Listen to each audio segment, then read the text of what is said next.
es bueno destacar y reconocer el cambio que hubo, el cambio positivo que hubo durante los años de 2003 a 2015. Y también es importante reconocer algo que tiene que ver con la política y que es muy difícil generar cambios de actitudes drásticos o importantes, digamos, en las universidades, a menos que se impulsen también desde adentro, porque las universidades son autónomas. Entonces, los grados de libertad que tiene un gobierno en la definición de una política universitaria se limitan a, pero no es una limitación así absolutamente drástica, a establecer programas financiados desde el ministerio. Por ejemplo, Daniel Filmus hizo ese tipo de cosas. Por ejemplo, queremos promover el desarrollo de cierto tipo de carreras, ciencias básicas e ingeniería.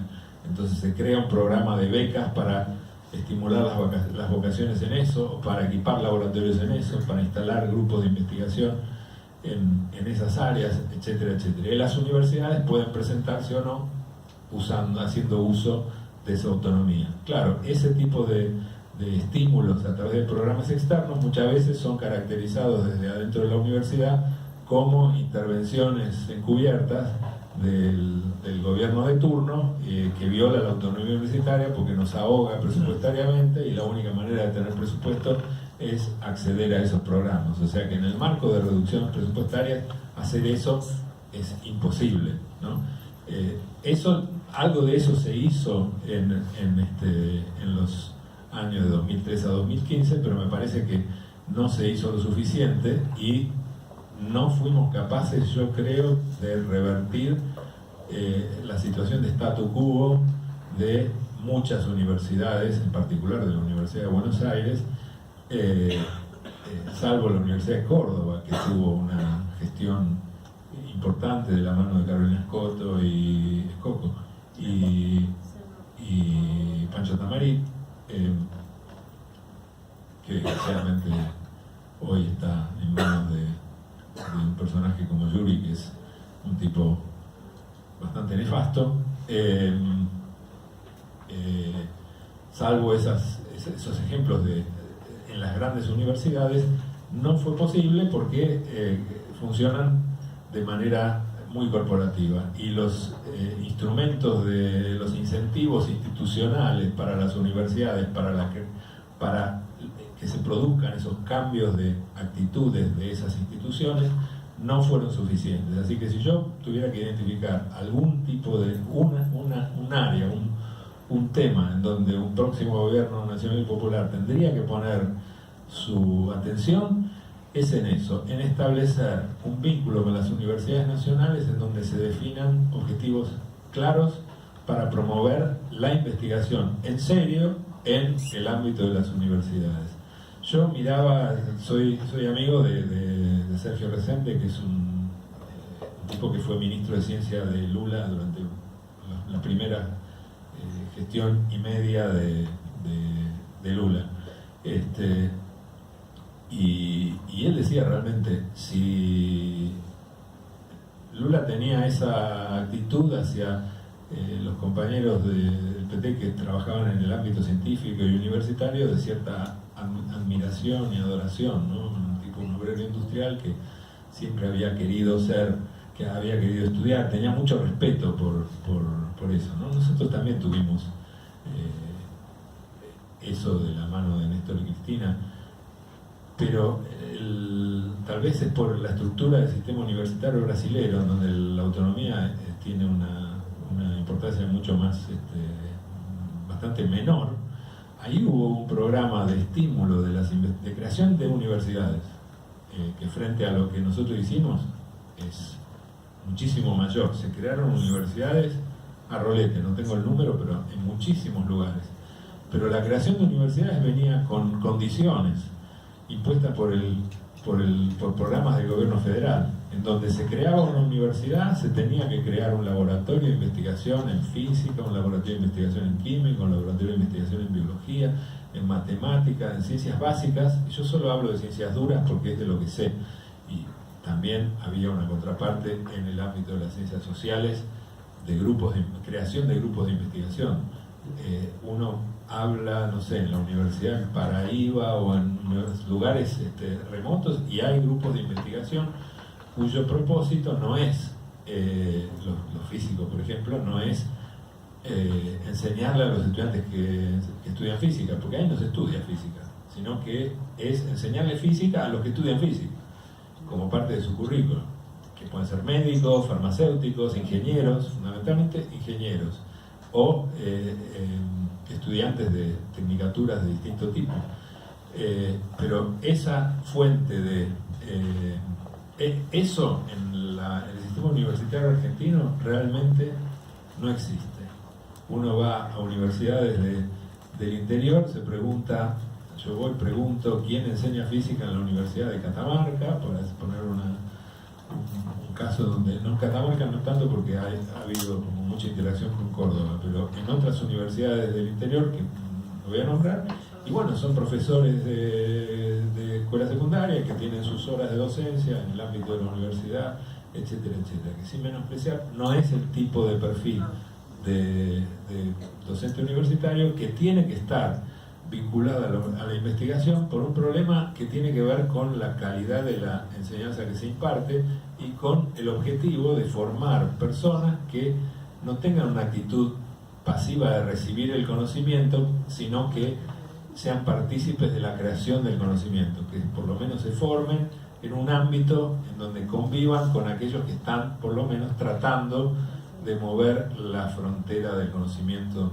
de alguna manera u otra. Es decir, que en la universidad tienen que enseñar fundamentalmente, las universidades tienen que aspirar a incorporar en su seno aquellos que son los que generan los conocimientos y escriben los libros, y no aquellos que están en mejores condiciones de transmitirlo. Eso es mi punto de vista, ¿no?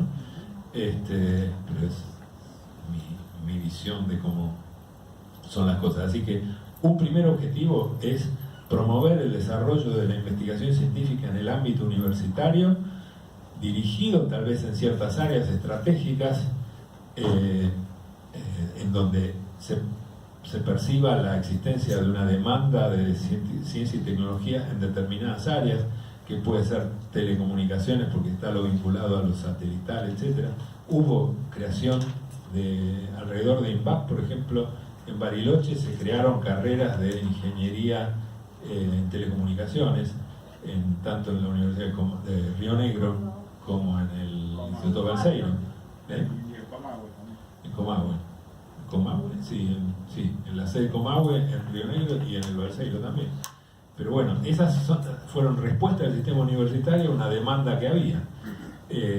Aquí en la Universidad de San Martín se creó una carrera de ingeniería aeroespacial que ahora está en crisis, ¿no? Se está semicerrando.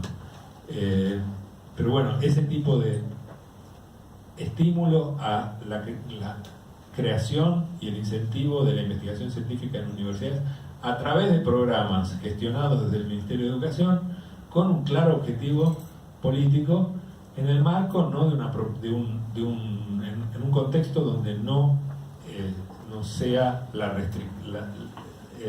de no restricción presupuestaria, que no sea la única manera, la manera de sobrevivir de las universidades, sino que sea la manera de crecer y mejorar, pero no de sobrevivir, que es una cosa diferente.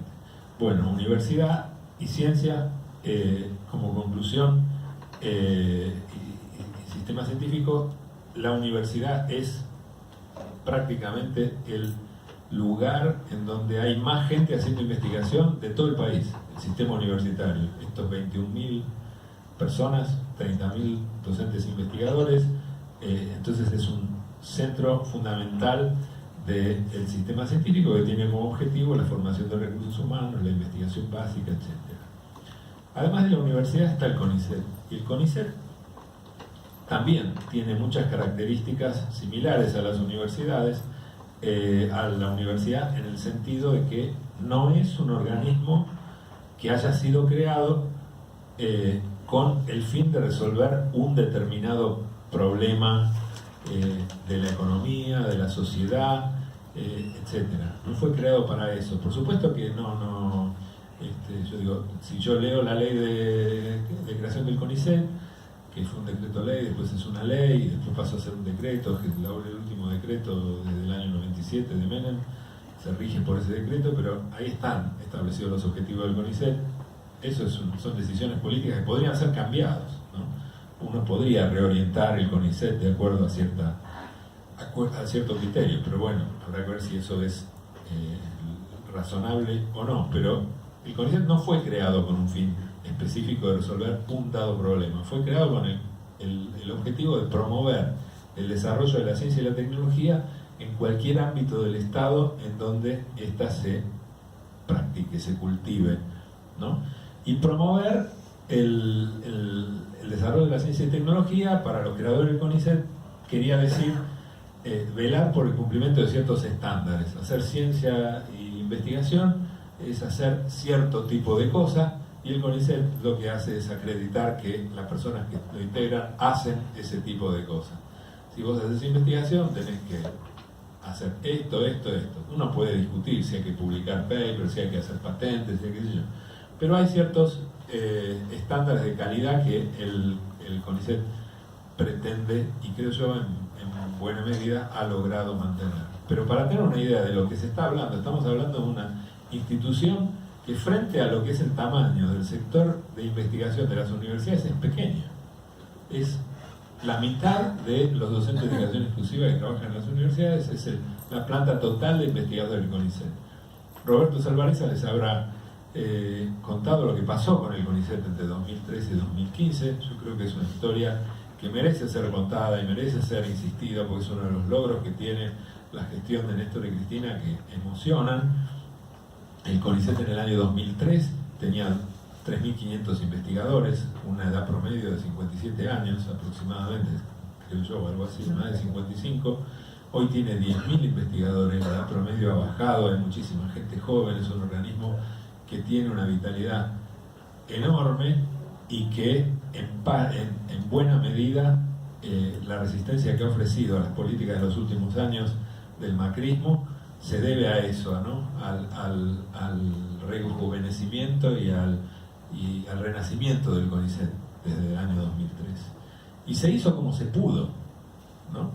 La decisión política fue: nuestro país necesita de ciencia, necesita el CONICET. Néstor Kirchner decidió invertir en el CONICET, no con un fin predeterminado, sino dijo: muchachos, esto no puede no existir. Y lo nombró, bueno, lo mantuvo durante unos cuantos años a Eduardo Charrot, un viejo gorila radical, bastante reaccionario, pero un tipo respetado, honesto, con el que se podía hablar, que fue el presidente de CONICET durante 6 años, creo yo, durante los primeros años hasta 2007, hasta 2008. Claro, de 2003 a dejó de ser presidente cuando asumió otra gorila importante, adherente al PRO, Marta Rovira, presidenta del CONICET, también una persona científica respetable, física, para mi deshonra, que dirigió el CONICET hasta el año 2012. Y esto lo digo para que haya una idea de lo que la distorsión que hay en el sistema, en el blindaje mediático al que estamos, el bombardeo mediático al que estamos sometidos sistemáticamente cuando se caracteriza el kirchnerismo de un movimiento autoritario, antidemocrático, antirepublicano, etcétera. Desde 2003 hasta 2012, los presidentes de la institución más importante de ciencia en la Argentina fueron dos gorilas importantes, designados por Néstor Kirchner y Cristina Fernández de Kirchner. Recién en el año 2000, y estuvo bien, tal vez estuvo bien, fue parte de... Tal vez Néstor hubiera dicho, como dijo con Redrado, ¿no? ¿A quién querés que nombre? Al Flaco Juncker. ¿No? Dijo algo así. Y acá diría, no sé, Daniel Filmus podría decir, ¿y a quién quiere que nombre? Hay que remontar esto. Y se lo remontó con una actitud democrática, patriótica, y muy sólida. Recién con Roberto Salvarezza en el año 2012 asume alguien que yo puedo decir es un compañero, a quien yo quiero y respeto muchísimo, el primer, Roberto Salvarezza, si estuvo acá, ustedes tienen que saber que estuvieron frente a uno de los científicos más reconocidos de la Argentina, además de un compañero, un militante político, hoy diputado, que ahora ha cambiado el foco de su actividad vital, ¿no? Tiene toda su energía puesta en eso, pero como científico es un tipo súper reconocido, de los científicos más citados, sus trabajos científicos son de los más citados de los científicos argentinos, Roberto Salvarezza. Entonces no es que se designó a un militante porque era militante, se designó a un científico de primera, que además era un militante y un tipo con un compromiso importante, que fue el primero que se planteó lo que yo digo que hay que plantearse, que es cómo integrar al CONICET dentro de un sistema científico, estableciendo vasos de comunicación transversales con otros organismos públicos, porque el renacimiento del CONICET de 2003 a 2012 estuvo manejada por la corporación del CONICET. Somos eso, una corporación. Se nos dio recursos y se hicieron las cosas bien. Estoy ridiculizándolo tal vez, ¿no? Y exagerando un poco la nota, porque se hicieron cosas que estuvieron muy bien, ¿no? Por ejemplo, el programa de formación de doctores, el hecho de que el número de doctores graduados en universidades nacionales pasara de 2003 de 280 a 2.500 en 2013 o 2014, no me acuerdo. Ahí está el CONICET. Ese es el programa de becas del CONICET. El principal impulso del programa de doctorados se dio a través del programa de becas del CONICET, que el CONICET pasó de tener un total de 1.500 becas en el año 2003 a más de 10.000 becas en el año 2015. O sea, se multiplicó por 6, poco más de 6 el número de becarios. Y de nuevo, hoy el presidente del CONICET, Alejandro Checato, un personaje gris y lamentable que merece entrar en el olvido lo antes posible, con certeza el 10 de diciembre del año que viene, ojalá que tenga ese destino, si no antes, pero bueno. Pero si no, el 10 de diciembre sí. Dice que el CONICET es inviable. Es inviable porque él lo caracteriza como el organismo público más grande del Estado, con más personal del Estado, después de las Fuerzas Armadas y de Seguridad, el Estado Nacional, ¿no? Después dice, sin contar a las universidades, por supuesto, está bien, no contamos a las universidades, pero no hay ningún otro organismo estatal descentralizado como el estatus del CONICET. Es eso, es un organismo autárquico, descentralizado, que maneja su propio presupuesto, y tiene estos 10.000 investigadores, más o menos 10.000 becarios y 2.500 miembros de la carrera personal de apoyo técnicos. Es un organismo grande, pero frente a lo que el país necesita, si uno piensa qué CONICET necesitamos si queremos transformar el panorama de investigación en la universidad pública y tener una universidad dimensionada de acuerdo a lo que necesita un país en desarrollo, un país que crezca, un país que va a necesitar más ingenieros, como decía Cristina, que era la que machacaba todo el tiempo, necesitamos más ingenieros, más físicos, más matemáticos, etc. Un país de esas características necesita más investigación en la universidad, más profesores, más investigadores y un CONICET más grande. Es inviable el CONICET desde un punto de vista que es el punto de vista que las autoridades del CONICET manejan hoy y que buena parte de la corporación del CONICET manejó, de que ese es un punto de vista conicéntrico, ¿no? Si uno piensa que el CONICET es el centro del mundo y después de pronto se da cuenta y dice, ¿y para qué está el CONICET? bueno, ¿qué haces en el CONICET? ¿Resolves el problema de la energía, la vacuna? ¿Qué haces? Y no, está para hacer un poco de todo, pero está para nutrir a todos los organismos públicos que se han creado con fines específicos, la Comisión de Energía Atómica, el INTA, el INTI, el Instituto Nacional del Agua, el ANSAL, todos, hay un montón, el Malbrán y sigo, para nutrirlos y para albergar investigadores que trabajan en su seno. Entonces, otra deuda de política hacia el futuro es orientar al CONICET a cumplir ese rol de organismo transversal. Roberto Salvarezza, en su corto mandato al frente del CONICET, porque asumió a mediados de 2012 y estuvo 2 años y medio, porque el 9 de diciembre, con la dignidad que tiene, renunció, fue quien tendió puentes para hacer eso. La creación de una empresa como ITEC, que es un emprendimiento conjunto de YPF y el CONICET, cuya idea era básicamente recrear algo parecido a lo que es el INVAP en el sector nuclear y de comunicaciones, que es capaz de construir centrales nucleares, satélites, radares, etcétera, en el sector del petróleo. INVASP hay uno solo, ¿no? El que está en Bariloche, pero en la Argentina debería haber muchos de esos, pero no es fácil crearlos. No hay capacidad, no hay recursos humanos. Lo más caro dentro del sistema científico son los recursos humanos. Es la gente que tenga la capacidad de hacer cosas. Por eso hay que cuidarlo tanto. Por eso, si uno toma la decisión de voy a invertir X centenar de millones de dólares para crear un INVAP en un área donde no existe, realmente no tenéis con quién en este momento, ¿no? ITEC, que fue el INVAP del petróleo, hoy está en crisis.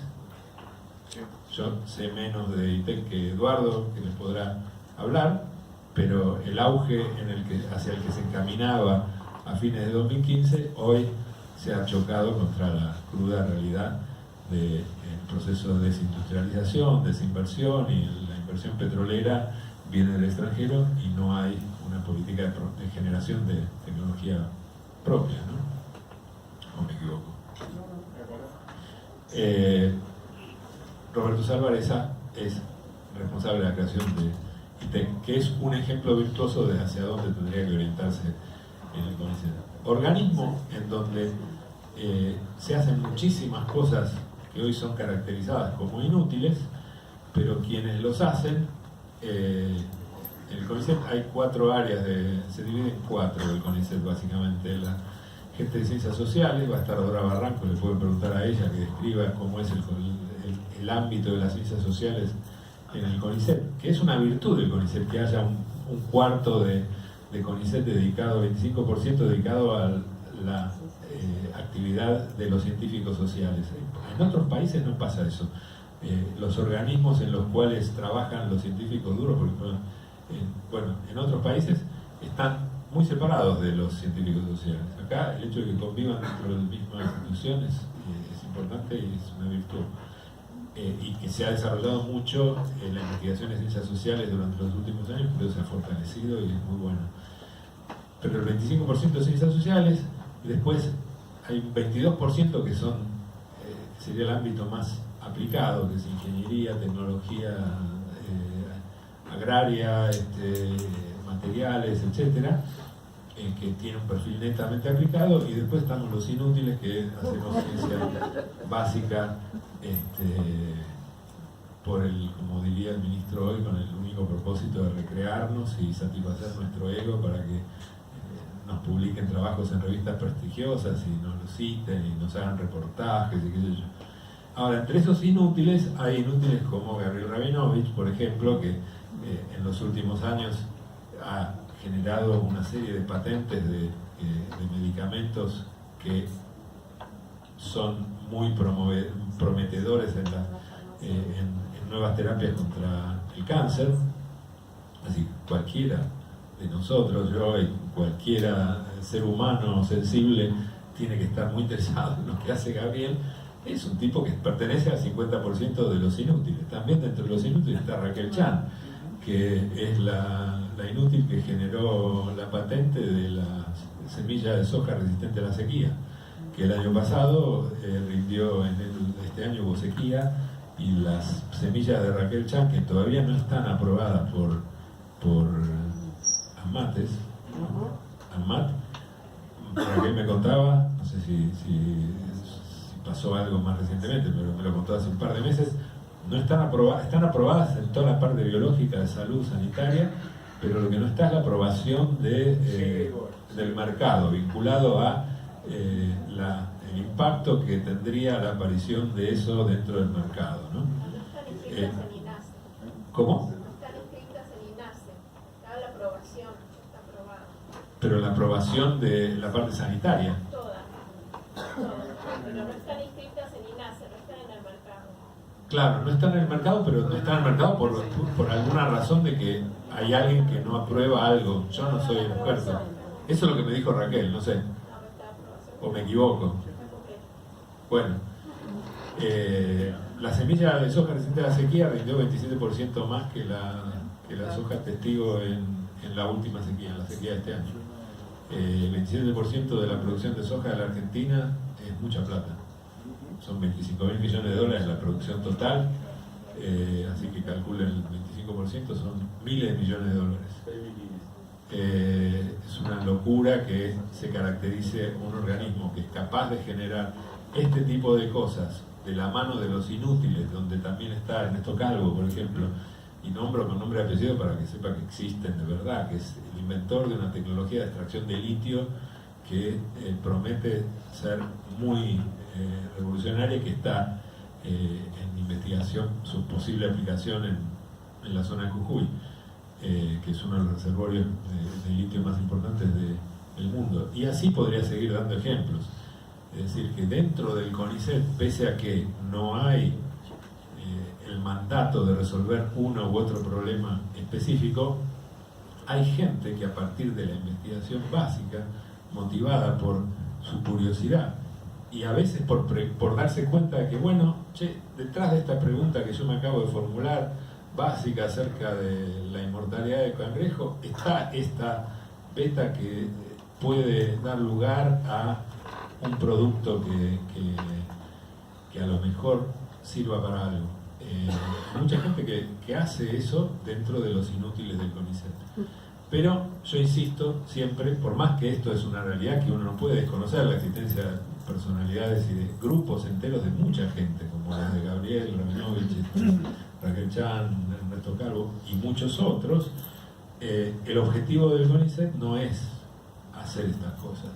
Está bien promoverlo, pero el objetivo del CONICET es velar por el desarrollo de la ciencia y la tecnología en todos los ámbitos del Estado en donde se realice y hacerla, mantener los estándares de calidad y ayudar al cumplimiento de los objetivos estratégicos que el Estado Nacional se fija en cada uno de los organismos públicos que se han creado para fines específicos. Y para eso el CONICET se tiene que transformar realmente en un organismo transversal. Yo espero que en la próxima gestión seamos capaces también de romper ese espíritu conicéntrico y tan corporativo que todavía tenemos muchos desde dentro del CONICET. Y yo estoy seguro, y con esto cierro, seguro que no me pasé con el tiempo, sí, porque no tenía tanto para hablar, pero sería bueno poder dialogar.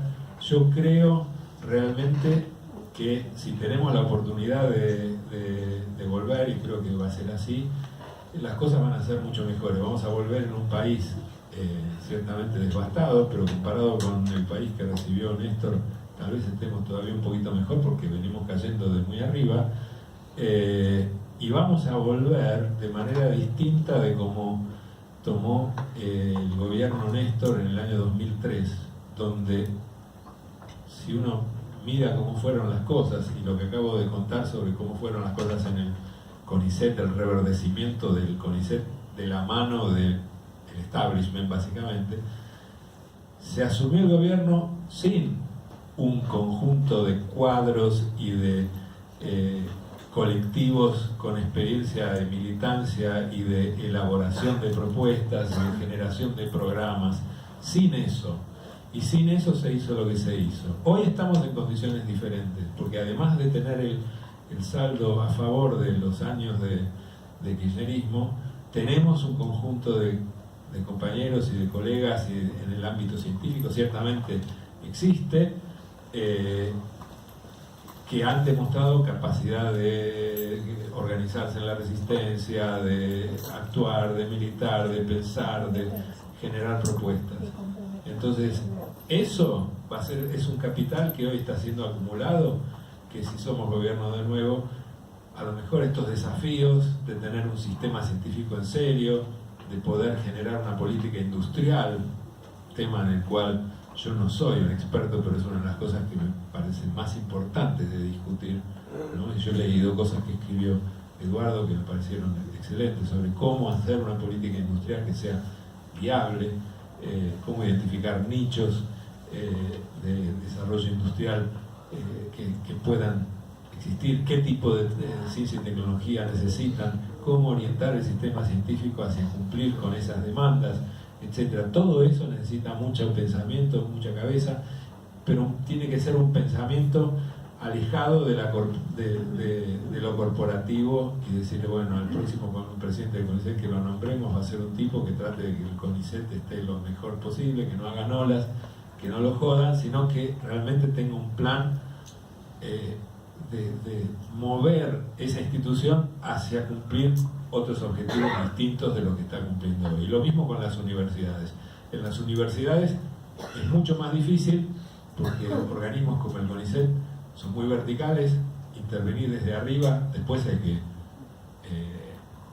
manejar los conflictos que inevitablemente se generan, pero en las universidades hay que ganarlas desde adentro, y ganarlas con el movimiento estudiantil, ganarlas con los docentes, ganarlas con los graduados, movilizar, ganar esa batalla cultural y al mismo tiempo usar los recursos del Estado para poder mover ese gigante dormido que son nuestras universidades con tantos problemas hacia algo que sea más parecido a lo que necesita nuestro país.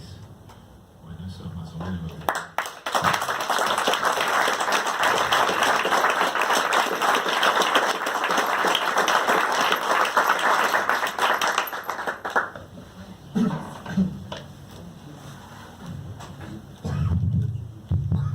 Bueno, muchas gracias Juan Pablo.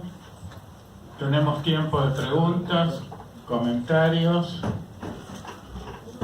Sí, pero yo voy llevando. Son 3.500 millones de dólares, no me coincide con los 700, 600, 500 que vos dijiste. No entendí. 129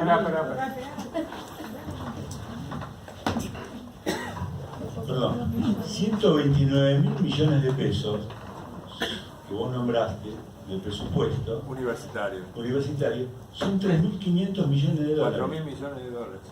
Ah, y los 700 millones de dólares No, que eso es hablaste antes que bajaron a 500. ¿A qué tema son? 500 millones de dólares es el presupuesto de la UBA. Ah, de la UBA solo. De la UBA, de la UBA. Está bien, entonces veías... El presupuesto de la UBA hoy, el presupuesto de la UBA hoy son 500 millones de dólares. La UBA más o menos llegó a ser, fue variando el porcentaje de presupuesto total universitario que corresponde a la UBA, pero hoy es un poco más del 12%, algo así. Como te decía, 50% del presupuesto universitario va para las universidades grandes. Así que serían 2.000 millones, se reparten entre 7 más o menos. Sí. Yo